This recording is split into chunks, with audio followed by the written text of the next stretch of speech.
Come fly with me, let's fly away.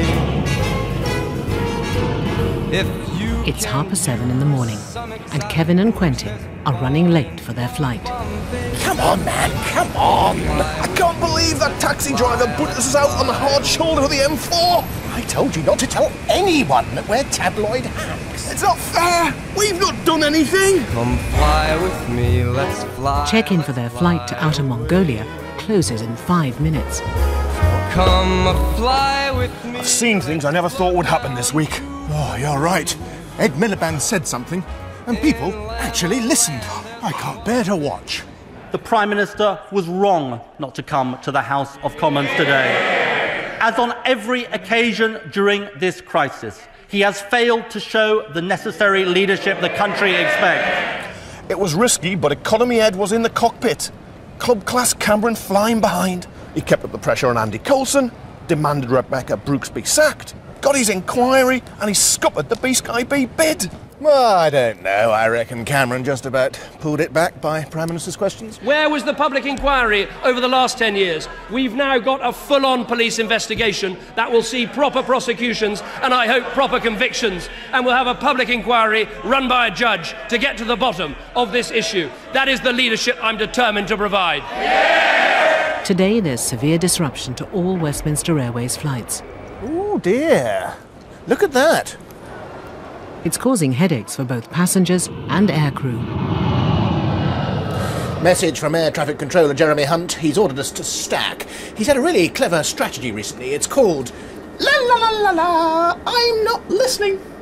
To be fair to the Culture Secretary, though, he's been in a bit of a bind. He could have changed runways and referred the B-Sky B bid to the Competition Commission and risked a judicial review, or he could have given it the go-ahead and risked public outrage. His solution? Wait for News International to make the decision for you. As a result of News Corporation's announcement this afternoon, I am now going to refer this to the Competition Commission with immediate effect, and will be writing to them this afternoon. But he was wrong if he thought that would draw a line under it.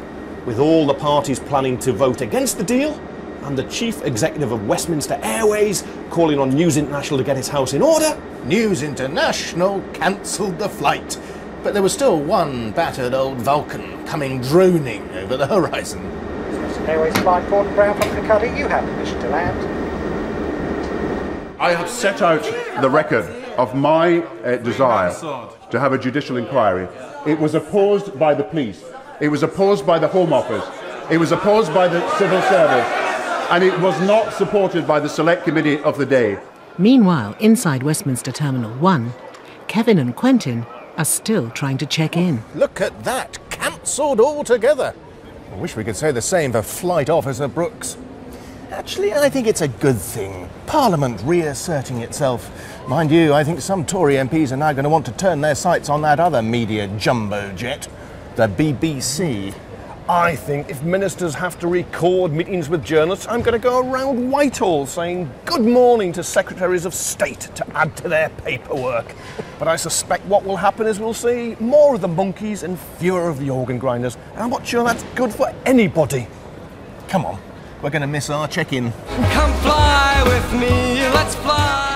When we come back, flights to the Eurozone and the Middle East are disrupted.